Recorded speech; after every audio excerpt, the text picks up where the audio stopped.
से है, कंपनियों का वर्क तो चल ही रहा है, कंपनी लॉ वर्क हो ही रहे हैं। पहले कौन सा लॉ था कंपनियों को लेकर?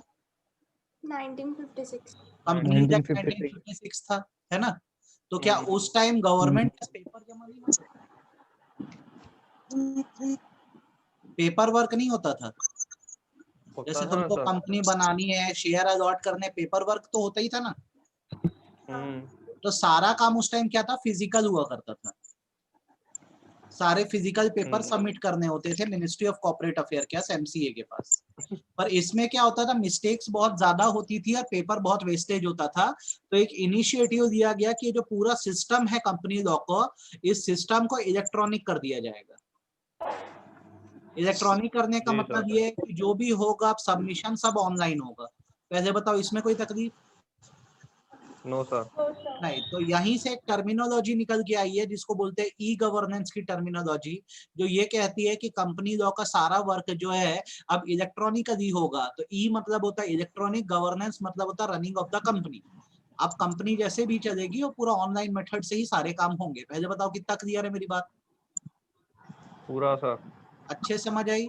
अच्छा, अब यहाँ पर पहले ना लाइंस को आप एक एक करके पढ़ना और थोड़ा अच्छे से समझना। MCA 21 का क्या मतलब है? मिनिस्ट्री ऑफ कॉर्पोरेट अफेयर्स, ठीक है। 21 मतलब 21st century is an ambitious e-governance initiative of Government of India that builds on government vision of national e-governance in the country. MCA 21 basically एक वेबसाइट है बेटा, ये गवर्नमेंट का इनिशिएटिव है जिसे गवर्नमेंट ये चाहती है कि पूरे इंडिया में अब जितना भी कंपनी का काम है पूरा इलेक्ट्रॉनिक हो जाए। आप बताओ इसमें कोई दिक्कत? No sir. As a part of government No, focus on governance norms to meet expectation arising from globalization. एक एक लाइन आपको समझा रहा हूँ। यहाँ पे सरकार ये चाहती है कि इंटरनेशनल स्टैंडर्ड से हम मैच कर सकें। MCA project was launched as flagship initiative of Ministry of Corporate Affairs. MCA 21 has resulted in improved procedure for better delivery of service by Ministry of Corporate Affairs. आपको line अगर सिर के ऊपर से जा रही है तो सीधे दिखा दे रहा हूँ। ये देखो क्या लिखा है यहाँ पर, MCA 21। भाई यही जो पोर्टल है ना, ये सरकार के द्वारा इसलिए बनाया गया कि कंपनी लॉ का सारा काम इसी पोर्टल से हो जाए, ठीक है। इससे क्या हो रहा है, ये रिफॉर्म से या ऑनलाइन वेबसाइट बन जाने से अब एफिशिएंसी भी बढ़ गई है, ट्रांसपेरेंसी भी बढ़ गई है। पहले आप बताओ इसमें कोई दिक्कत? No sir. नहीं।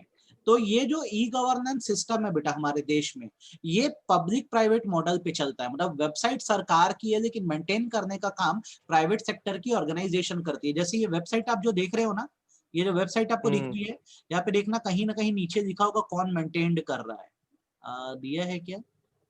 नहीं, हटा दिया है। ये इन्फोसिस नाम सुने हो कंपनी का? हाँ सर। इन्फोसिस हाँ जो सर। है वेबसाइट को मैनेज करने का काम करती है, ठीक है। वेबसाइट सरकार की है, मैनेज इन्फोसिस कर रही है। तो ये जो पब्लिक प्राइवेट पार्टनरशिप का मॉडल है, मतलब सरकार की वेबसाइट है, चला प्राइवेट सेक्टर रहा है, ये बूट बेसिस पे काम करती है, BOOT, build operate own transfer model, ठीक है। बनाएंगे चलाएंगे हमारा है लेकिन काम दूसरे से करवाएंगे। Infosys is currently maintaining this project. आप बताइए, आपको ई गवर्नेंस का इंट्रोडक्शन समझ आया कि नहीं आया? आ गया सर। तो सर इसमें आ लीक गया नहीं होता सर। होगा इन्फॉर्मेशन? क्या चीज? इन्फॉर्मेशन लीक नहीं होते होंगे? लीक क्या होना भाई, ये तो एक फाइलिंग वेबसाइट है। इसमें आप सरकार को अपने कंपनी की सारी जानकारियां दे रहे हो। देखो अलग अलग तरह की सर्विसेज यहाँ पर आपको सारी मिल जाएगी। डिजिटल सिग्नेचर से रिलेटेड सर्विस, डिन से रिलेटेड सर्विस, किसी भी कंपनी का डिटेल जानना है, देखो मास्टर डाटा मिल जाएगा आपको। पहले भी शायद मैं दिखाया हूँ, कंपनी बनाना है किसी वेबसाइट पे जाकर बनाना है। किसी भी कंपनी के डिटेल जानना है, देखो क्या दिखा है, डॉक्यूमेंट रिलेटेड सर्विस। यहाँ से गेट सर्टिफाइड कॉपी या व्यू पब्लिक डॉक्यूमेंट, किसी भी कंपनी का आप डिटेल या पेपर्स डाउनलोड कर सकते हो। कंप्लेंट डालना है, देखो कंप्लेंट का भी पोर्टल है, किसी कंपनी के खिलाफ कंप्लेंट डाल सकते हो। आ रही है बात समझ में? जी सर। आज की डेट में सारा काम जो हो रहा है इस वेबसाइट से हो रहा है। देखो मोदी जी भी दिख रहे हैं सामने, ठीक। तो जैसे तुम लोग पूछते हो ना सर कंपनी लॉ में अपडेट कहाँ पे आते हैं, ये देखो यहाँ पे कॉलम क्या लिखा, न्यूज एंड इंपॉर्टेंट अपडेट्स। तो यहाँ पर सारी अपडेट तुम भी इस वेबसाइट पे विजिट करके कर सकते हो। गूगल में बस MCA 21 लिखना है, वेबसाइट खुल जाएगी। ये देखो कंपनीज अमेंडमेंट एक्ट 2020, ये सारी अपडेट जो कंपनी लॉ के आई है, जितने CA या CA से यहीं से निकालते हैं। पहले बताओ कितनी समझ आई मेरी बात? पूरा सर। अच्छे Yes, से sir. भाई सब लोग को। अब आगे जब ये वेबसाइट बनी तो इसके अलग अलग एस्पेक्ट्स हैं, मैं आपको इसके एस्पेक्ट एक एक करके बताते जा रहा हूँ, और एग्जाम पॉइंट ऑफ व्यू से क्योंकि बहुत इंपॉर्टेंट है तो हमको सारे एस्पेक्ट को बहुत अच्छे से करना है। इसमें हमारा नंबर 1 आता है आरओसी। कौन आता है? आरओसी। कितने रजिस्ट्रार लोग ऑफ कंपनी। आरओसी के बारे में बिल्कुल जानकारी ही नहीं है? पहले तो ईमानदारी से ये बोलो, आरओसी के बारे में जानते ही नहीं है। Registrar of the company. भाई आरओसी कौन है आपको अगर मैं बताऊं तो ये रजिस्ट्रार ऑफ कंपनीज है, ठीक बात है। हर स्टेट में एक होता है, ये बात मैंने आपको पहले भी बताई हुई है। हाँ सर। हर स्टेट में एक रजिस्ट्रार होता है जो उस स्टेट की कंपनीज का रजिस्ट्रेशन करता है, और जो भी पेपर वर्क जमा वमा करना होता है सब किसके पास होता है? रजिस्ट्रार रजिस्ट्रार के ऑफ पास। इसको कंपनी। शॉर्ट में बोलते हैं आरओसी। जैसे हमारा छत्तीसगढ़ का जो रजिस्ट्रार है वो बिलासपुर में है, ठीक है। तो छत्तीसगढ़ के किसी भी कोने में कोई कंपनी बनेगी तो उसकी फाइलिंग किसके पास होनी है? बिलासपुर आरओसी। ठीक है। तो क्या होता है, जैसे कि हर सरकारी ऑफिस होते हैं, इसका भी वैसे ही वर्क है। इसका होता है एक फ्रंट ऑफिस। क्या होता है? Front office. फ्रंट ऑफिस वो होता है जहां पे हम डील करते जाके अपना पेपर जमा करते हैं, अपनी फीस जमा करते हैं, उसको फ्रंट ऑफिस बोलते हैं, ठीक है। तो जैसे इनका फ्रंट ऑफिस कहाँ पे है? बिलासपुर। अपने छत्तीसगढ़ वालों का। और साथ ही साथ इन्हीं के ऑफिस का एक हिस्सा होता है जिसको बैक ऑफिस बोला जाता है। बैक ऑफिस वो हिस्सा होता है जहाँ पे रिकॉर्ड अपडेशन होता है। तो सपोज करो मैंने फॉर्म जमा किया, फीस जमा करी, तो मैंने तो फ्रंट ऑफिस में किया। फिर बाद में जब उसका अपडेशन हुआ तो वो कहाँ पर हुआ? Back office. पहले बताओ, आपको दो तरह के आरओसी ऑफिस समझ आए कि नहीं आए? सर मतलब बनेगा, कंपनी बनेगा फ्रंट ऑफिस में और उसमें जो अपडेट करने होंगे वो बैक ऑफिस में। एग्जैक्टली जैसे तुम्हारी कंपनी में शेयर अलॉट हुआ है, अभी मान लो तुम्हारी कंपनी का कैपिटल मान लो 1 लाख है, ठीक है। अब तुमने अभी 2 लाख शेयर और अलॉट कर दिए, तो अब टोटल शेयर कितने हो गए? 3 लाख। तो अब तुम क्या करोगे? एक फॉर्म भरोगे जिसका नाम है PAS3। कौन सा फॉर्म? PS3। और इसको किसके पास जमा कर दोगे ले जाके? तो तुम जैसे ये जमा करोगे फॉर्म, वो बैक ऑफिस में तुम्हारे कैपिटल को 1 लाख से अब कितना अपडेट करके कर देगा? 3 लाख। पहले बताओ कितनी समझ आई मेरी बात?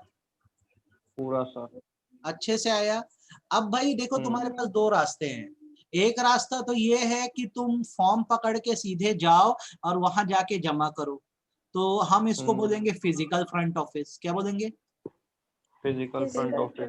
भाई उसके ऑफिस में जा रहे हो, काउंटर पे जाके जमा कर रहे हो। और अगर तुमको ऐसा नहीं करना है तो ससामान्य काम करो, ऐसे वेबसाइट खोलो, ठीक है। वेबसाइट खोल के इसी में से फॉर्म अपलोड कर दो। चलो करके दिखाते हैं, मतलब अब वो बता रहा हूँ तुमको तरीका। यहाँ पे अपन ये डाले पासवर्ड, ये ना बड़ा गंदा लगता है ये लिखना, कैप्चा। सी क्या लिखा है बताओ? CNN। COL। अच्छा ओ है क्या? ये वैभव गलत डबल बता रहा है, TER। ठीक अरे है। सर ये ओ में देखो ना थोड़ा सा वो है। अब ये देखो, ये वर्क स्पेस खुल गया ना, ये मेरा लॉगिन आईडी पासवर्ड से मैं अंदर चला गया वेबसाइट पे। अब जैसे मेरे को आरओसी के पास कोई फॉर्म वॉर्म जमा करना है तो मेरे को सिर्फ क्या करना है, यहाँ पर फॉर्म को अपलोड कर देना। ये देखो ऑप्शन दिया हुआ है अपलोड ई फॉर्म, मैं क्लिक किया, ये देखो यहाँ पे नॉर्मल फॉर्म ब्राउज करूंगा अपने उससे, किससे? कंप्यूटर में। जो भी जरूरी फॉर्म होगा यहाँ पे अपलोड कर दूंगा। कितना समझ में आई मेरी बात? पूरा सर। तो अब मेरे को जाना पड़ा क्या ऑफिस, ये बताओ? नहीं सर। बैठे बैठे हो गया। अभी जैसे मैं यहाँ पे अभी PS3 जमा कर दूं तो तुरंत अपलोड हो जाएगा। तो अगर मैं घर बैठे कर रहा हूँ तो इसको मैं टर्म दे दूंगा वर्चुअल फ्रंट ऑफिस। क्या टर्म दे दूंगा? Virtual term office. Now, what are the offices of ROC? There are 2 types of offices, front office and back office. Further, front office are of 2 type, physical और virtual. बोलो कितना समझ आई अभी तक मेरी बात? पूरा सर। बाकी लोग को बताओ ईमानदारी से, किसको नहीं समझ आया? आ गया सर। पूरा सर। एकदम अच्छे से आ गया? हाँ सर। कोई डाउट नहीं है ना? No sir. तो अब ये एक बात बताओ, ये सारे एस्पेक्ट अब तुम ये पढ़ सकते हो कि नहीं पढ़ सकते? फ्रंट ऑफिस का मतलब तुम पढ़ सकते हो? Yes sir. फ्रंट में 2 हिस्से हो गए, कौन कौन से? वर्चुअल फ्रंट ऑफिस और रजिस्ट्रार फ्रंट ऑफिस मतलब फिजिकल। कोई दिक्कत? No sir. बन जाएगा। उसके बाद क्या आया, बैक ऑफिस। बोलो कोई बैक समझते ऑफिस। इसमें? No sir. नहीं। आपको पहला एस्पेक्ट समझ आया कि नहीं, ऑर्गेनाइजेशन ऑफ आरओसी? पहले तो ये बता दो मेरे को। आ गया सर। आगे है। अब दूसरा एस्पेक्ट आपको मैं सिखा रहा हूँ, दूसरा एस्पेक्ट आप सीखो। पहले इंपॉर्टेंट वाले करेंगे, फिर लड्डू वालों को बाद में करेंगे, ठीक है? अब उसके बाद जो आता है बेटा, वो आता है एमसीए सर्विसेज के फायदे क्या हैं। ये हमारा दूसरा टॉपिक बनता है, ठीक है? एमसीए सर्विसेज है क्या? जो वेबसाइट पे आपको सर्विसेज दी जा रही है वही एमसीए सर्विस है। ये कॉलम ही बना हुआ है सीधे, देखो एमसीए सर्विस लिखा है। तो यहाँ Yes, पर तो sir. भाई कंपनी को बनाने से लेकर बंद करने तक की सारी फैसिलिटी आपको दे दी गई है ना। समझ रहे हो मेरी बात को? अब देखो यहाँ पे Yes, digital sir. Signature related service, डिन से रिलेटेड सर्विस, मास्टर डाटा से रिलेटेड सर्विस। मास्टर डाटा मतलब जिस कंपनी का डिटेल जानना है जान लो। कंपनी के इनकॉर्पोरेशन से रिलेटेड सर्विस, मतलब जितना भी कंपनी का काम है सारा यहाँ पे सर्विस दी हुई है। तो इसका फायदा क्या हुआ इससे? सबसे पहला फायदा देखो, ये आपको पूछता है, डायरेक्ट पूछता है 5 नंबर का बेनिफिट, ठीक है? सबसे पहला फायदा, कंपनी को रजिस्टर कराना आसान हो गया। कोई दिक्कत? जी हाँ सर। दूसरा, आपको कंपनी के कोई भी डॉक्यूमेंट देखना आप इजीली एक्सेस कर सकते हो। कैसे? आप ऐसे खोलो वेबसाइट, एमसीए सर्विस में जाओ, यहाँ पे लिंक मास्टर दिया हुआ है डाटा। क्या, व्यू पब्लिक डॉक्यूमेंट। क्या लिंक दिया हुआ है? अच्छा, व्यू पब्लिक। 100 रुपए पब्लिक फीस पे डॉक्यूमेंट। करो, किसी भी कंपनी का फॉर्म वॉर्म सब डाउनलोड कर सकते हो, जब से बनी है तब से लेकर आज तक का। ठीक है कितना सर। समझ आया? पूरा। तीसरी बात, जो भी आपकी ग्रीवियंस या प्रॉब्लम्स है फटाफट सॉल्व होती है। इसमें कंप्लेंट का कॉलम दिया हुआ है, आप वहां जाके क्या कर सकते हो, कंप्लेंट डाल सकते हो। देखो नीचे कंप्लेंट का कॉलम दिया हुआ है, क्रिएट इन्वेस्टर कंप्लेंट। समझ आई बात? आपको पॉइंट समझ आ रहे हैं कि नहीं आ रहे? आ रहे हैं सर। चार्जेस को, मतलब लोन्स को आप आराम से रजिस्टर कर सकते हैं, ठीक? लॉस को प्रॉपरली फॉलो कर सकते हैं। और एमसीए एम्प्लॉयज, ये मिनिस्ट्री ऑफ कॉर्पोरेट अफेयर्स के एम्प्लॉय भी अपनी बेस्ट सर्विस आपको दे सकते हैं। फिर रिपीट करते हैं, इस मिनिस्ट्री ऑफ कॉर्पोरेट अफेयर के आने से फायदे क्या क्या है, बेनिफिट क्या है? सबसे पहले कंपनियों का रजिस्ट्रेशन आसान है, हर पब्लिक डॉक्यूमेंट आप देख सकते हो, आपके जो भी ग्रीवेंस है जल्दी सॉल्व होते हैं, चार्जेस या लोन्स का जल्दी रजिस्ट्रेशन होता है, सारे लॉस प्रॉपरली फॉलो होते हैं, और जो एमसीए एम्प्लॉयज है उनकी भी एफिशिएंसी बढ़ती है। आप बता दो आपको कितना समझ आई ये बात? पूरा सर। बाकी लोग को पूरा सर। आई कि नहीं आई बेटा? हाँ सर। हाँ सर। अच्छे से आई की दिक्कत है? अच्छे से आ गई सर। आ गई अच्छे से? अच्छा, अब नेक्स्ट कंसेप्ट पे आते हैं। जैसे आपको एमसीए सर्विस समझ आ गई, तो ये ई सर्विसेज दिया है ना, तो उसमें जो इम्पोर्टेंट है पहले वो बताता हूँ, फिर बाकी चीज पे आएंगे। अब ये रोमन में 3 में बना रहा हूँ। सिन नंबर क्या? सिन नंबर। सिन नंबर क्या होता है अगर मैं आपको बताऊं, तो जब भी कोई कंपनी इंडिया में रजिस्टर्ड होती है तो उसको 21 डिजिट का नंबर प्रोवाइड किया जाता है, इसे सिन नंबर बोला जाता है। ये कंपनी की आइडेंटिटी होती है। क्या होती है? आइडेंटिटी। कंपनी की कंपनी आइडेंटिटी। की आइडेंटिटी। ठीक है, तो आपके पास अगर किसी कंपनी का सिन नंबर है तो आप उस कंपनी का डिटेल जो होता है एमसीए की वेबसाइट से निकाल सकते हो। लाइन को पढ़ो, every company is allocated a corporate identity number. CIN can be found from MCA 21 portal through search based on ROC registration number, existing name, old name, inactive CIN. पहले तो ये क्वेश्चन आपको बहुत बार एग्जाम में पूछा है, आपको ये ध्यान रखना है कि आपको किसी कंपनी का सिन नंबर पता करना है तो कैसे करोगे? तो एक तो उसका रजिस्ट्रेशन नंबर डाल दो, अगर आपको पता हो कंपनी का तो आपको सिन नंबर मिल जाएगा। कंपनी का नाम डालोगे तो भी निकल जाता है, पुराना नाम डालोगे तो भी निकल जाएगा, और आपका सिन अगर बंद हो गया है तो उसको आप डाल दो तो पता लग जाएगा कि सिन, नया सिन क्या है। आपको मैं करके दिखा देता हूं ताकि आपको ये बात समझ आ जाए। यहाँ पर एमसीए सर्विस में देखो मैं जा रहा हूँ, और एमसीए सर्विस में जाने के बाद जैसे यहाँ पर आपको कहीं भी सिन नंबर दिख रहा है क्या लिखा हुआ? पहले बताओ, ये देखो दिख रहा है?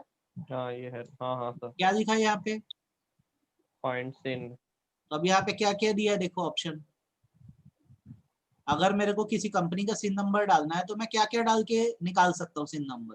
पहला, रजिस्ट्रेशन नंबर डालूंगा कंपनी का, ठीक। यहाँ पे ये पूछ दे रहा है कि कंपनी कहाँ बनी हुई है, जैसे आरओसी छत्तीसगढ़ डाल दिया है, तो कंपनी का रजिस्ट्रेशन नंबर अगर पता है तो मैं इसको डालूंगा तो क्या होगा बताओ, बोलो बोलो। सामने आ सिन जाएगा नंबर सर। आ जाएगा।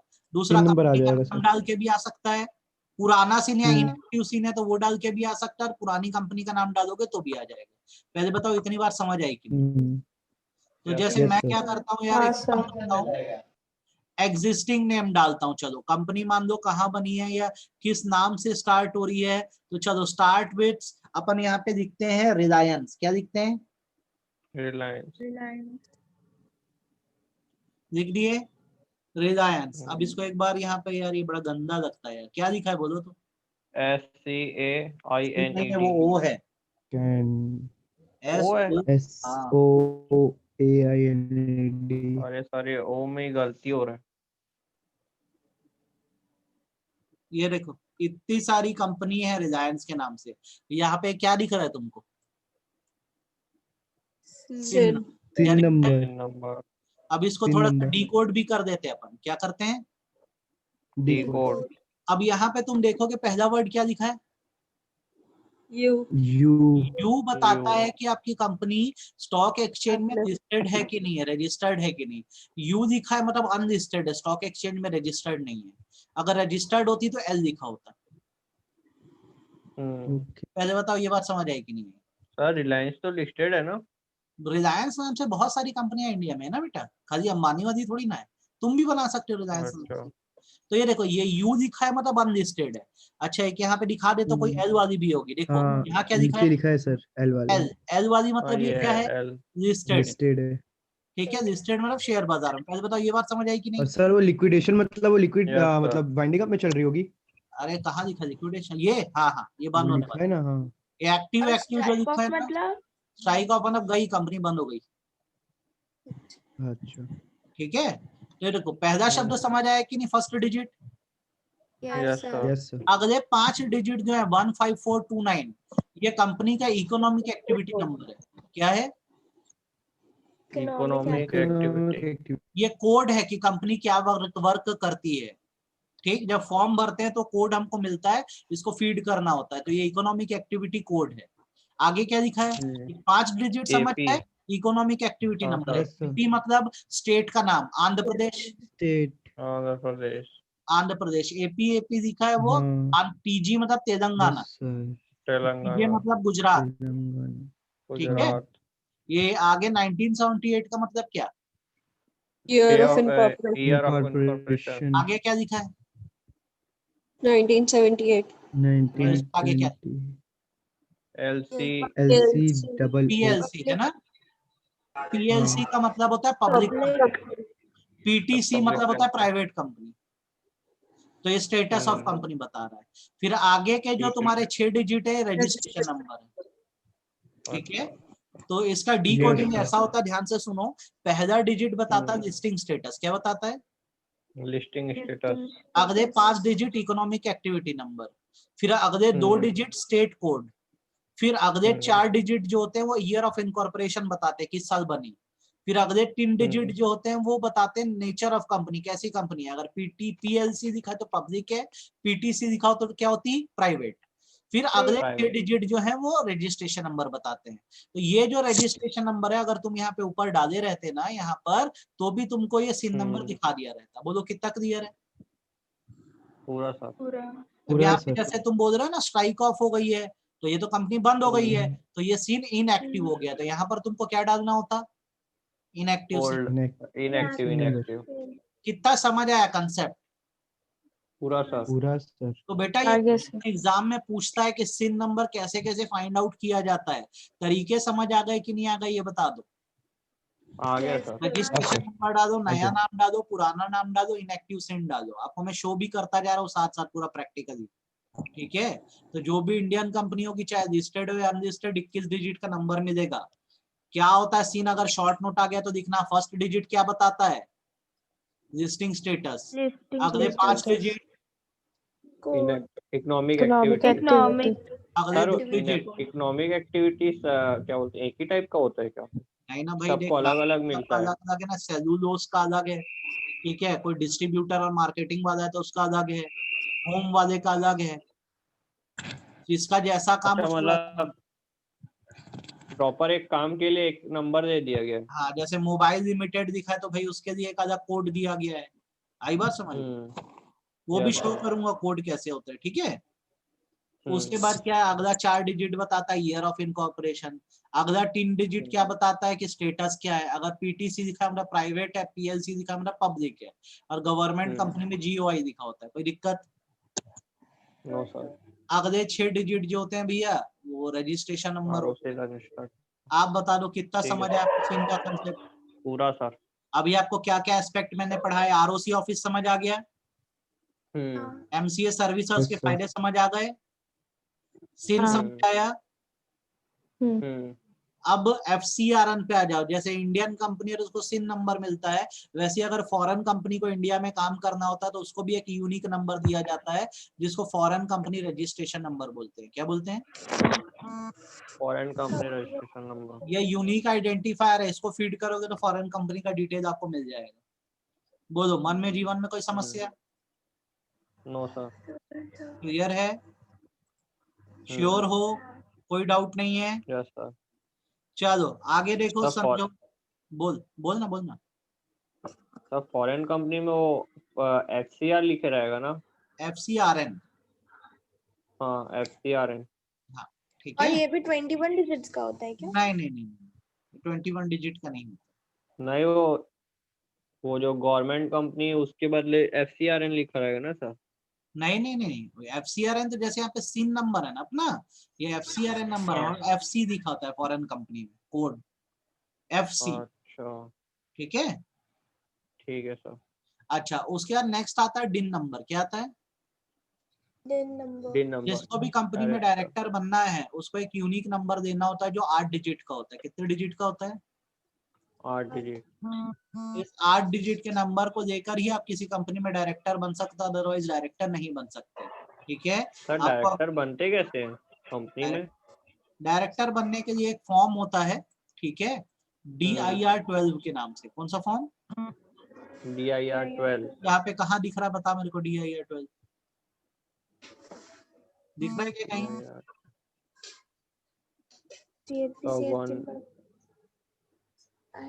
जो भी फॉर्म भरना है देखो डिस्क्रिप्शन के साथ होता है, इस वेबसाइट को तुम लोग भी विजिट करना। ठीक है। जैसे वो तुम था ना 1 लाख ऊपर रुपए था ना दे के सर? नॉमिनेट करते थे, क्या बेटा? कौन बनेगा? वो कुछ था ना कि 1 लाख रुपए देते थे जिसको भी डायरेक्टर बनना है, वो तो उसके बाद इंडिपेंडेंट एग्जिस्टिंग कैंडिडेट था, इंडिपेंडेंट कैंडिडेचर है वो, है ना। वो आएगा भी पार्ट बी में पूरा सिखाऊंगा। ये डायरेक्टर रिलेटेड फॉर्म दिख रहा है क्या तुम लोग को? सर DIA 12 हाँ ऊपर ये दिखा तो सर दिखा DIR-12 दिखा सर दिखा ये तो है। कहाँ है? नीचे था चले गया ये है सर, ये दे जिप फाइल DIR-12 DIR-12। ये देखो। तो हाँ। कभी भी किसी को हाँ डायरेक्टर दिखा बनना है हाँ इस फॉर्म को भर दो, डायरेक्टर बन जाएगा। ठीक है। ओके। सर इस कंपनी फॉर्म अपॉइंट करती होगी ना डायरेक्टर? क्या होती इसमें एलिजिबिलिटी क्या होती है है? सर? एप्लीकेबिलिटी क्या होती है? कुछ नहीं होती, कंपनी आपको बनाने को तैयार हो, बोर्ड रेजोल्यूशन पास करेंगे, जनरल मीटिंग में शेयर होल्डर से पूछेंगे। ठीक है। पूछने के बाद ये फॉर्म भर देंगे DIR-12, ROC को बता देंगे, आप अपॉइंट हो गए। आई बात समझ? ठीक है सर। हाँ कितना सर समझ में मेरी बात? तो भैया पूरा पहले ये करने से पहले तुमको क्या करना होगा? डिन नंबर देना होगा। क्या देना होगा? डिन नंबर। ये 8 डिजिट का यूनिक नंबर है जो हर उस पर्सन को मिलता है जो क्या बनना चाहता है? डायरेक्टर। ठीक है। जब तक ये नंबर आपके पास नहीं है आप डायरेक्टर नहीं बन सकते। कितना क्लियर है मेरी बात? पूरा सर। क्लियर है? पूरा सर। अच्छे से हाँ सर। श्योर हो? Yes sir. सर डिन अब नंबर जनरेट कहाँ से होता है? जनरेट करने के लिए सिस्टम ये है कि एक फॉर्म भरना होता है बेटा DIR-3 के नाम का। किस नाम का? DIR-3 के नाम। ठीक है। और उसकी फीस होती है 500 रुपए। हम्म ठीक। वो आप ये देखो डिन दिखा ना, application for allotment of director identification number, है ना, DIR-3। आप इसको भरो, तुरंत आपको डिन नंबर मेल पे आ जाएगा, जो भी मेल आईडी आप डालोगे। आप भी दे सकते हो डिन नंबर अपना, आप डायरेक्टर हो जरूरी नहीं है, आप अभी से लेकर रख सकते हो। अच्छा। समझे और ये मेरी? सारे फॉर्म जो है वो आरओसी के पास सबमिट करने होंगे ना? हाँ आपको फॉर्म डाउनलोड करना है, फिल करना है, और वो बताया ना अपलोड वाला दिखाया था ना मैं, वहां पे जाके अपलोड कर देना लॉगिन आईडी पासवर्ड में जाके। ये देखो कहाँ गया यार, मेरा मेरे ही है ना ये पोर्टल। हाँ अपलोड कर देना हाँ, इसमें जाके। आई बात समझ में? जी सर। ये सिस्टम होता है। क्लियर हुआ अभी तक कि नहीं हुआ बताओ? हो गया सर। हो गया? हाँ सर। चलो फिर इसके बाद ये लास्ट आज बता रहा हूँ, कल ये चैप्टर अपना खत्म हो जाएगा, ठीक है? हम क्योंकि बहुत ज्यादा आपको मैं इंफॉर्मेशन नहीं देना चाहता, उतना करो जितना आप अभी समझ पाओ क्लास में, बाकी का कल करा के चैप्टर समाप्त करूंगा, ठीक है? जी सर। अब आप आ जाओ रन फैसिलिटी पे। किस पर आ जाओ? Run facility. रन का फुल सर ये तो फॉर्म वाले चैप्टर। पढ़ाया हूँ सेटिंग अप ऑफ बिजनेस में भी। हाँ। रिजर्वेशन अंडर यूनिक नेम, ये एक ऐसी फैसिलिटी होती थी, है नहीं अब, क्या हो गई है? ठीक। जिससे आप अपनी कंपनी का नाम नेम रिजर्व करते थे। क्या होता है, आपने नाम सोचा, आपके जैसे हजारों लोगों ने उस कंपनी का वैसा नाम सोच के रखा होगा, तो आपको अपना नेम कंपनी का रिजर्व करवाना होता है। क्या करवाना होता है? रिजर्व। जब आपको नेम मिलेगा तभी तो आगे जाके कंपनी बनाओगे ना। सही बात है गलत बात है? सही बात है। पहले ये चीज रन फैसिलिटी में होती थी, लेकिन अब अपडेट ये हो गया है कि अब इस रन का काम नेम रिजर्व करने की बजाय नेम चेंज करने के लिए रख दिया। चेंज करने के लिए। हाँ सर। क्या करने के लिए रख दिया गया है? चेंज। आपको नाम बदलना है तो आप रन का इस्तेमाल करोगे, वरना नहीं। फॉर एग्जांपल जैसे आज मेरे दिमाग में एक आइडिया आया कि मैं कंपनी बनाना चाहता हूँ श्री गणेश नाम की, तो पहले मेरे को चेक करना होता था ये नाम अवेलेबल है कि नहीं, और मैं रन फैसिलिटी का यूज करता था। अब हमारी सरकार ने थोड़ा चेंज किया और बोला है कि नए नाम के लिए आप इस फैसिलिटी का इस्तेमाल मत करो। आपको अगर नेम चेंज करना हो, जैसे अभी आपका नाम जो है कंपनी का प्रभु है, अब प्रभु से अगर इसको श्री गणेश करना है, क्या करना है? श्री गणेश। तो आप रन का इस्तेमाल करोगे। नए नाम रखने के लिए स्पाइस फॉर्म का इस्तेमाल होगा। आपको मैं शो कर दे रहा हूं ताकि आपके मन में कोई समस्या ना रहे। यहाँ पर देखो क्या लिखा हुआ है, RUN रन मिल रहा है, सबको दिख रहा है? Yes, sir. यस अब सर। ये आप देखो, रन को मैं जैसे ओपन करूंगा, कहाँ गया?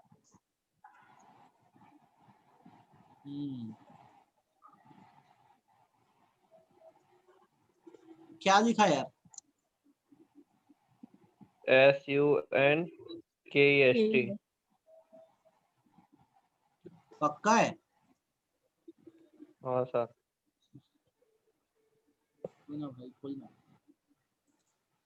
तो इसमें अब ये रन जो दिखा है ना, इसमें सिर्फ नेम चेंज होता है, नाम बदलता है। और ये ऊपर क्या दिख रहा है तुमको? स्पाइस प्लस दिख रहा है ना?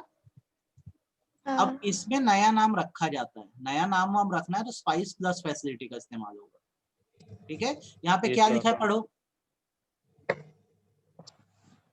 पढ़ो क्या लिखा है।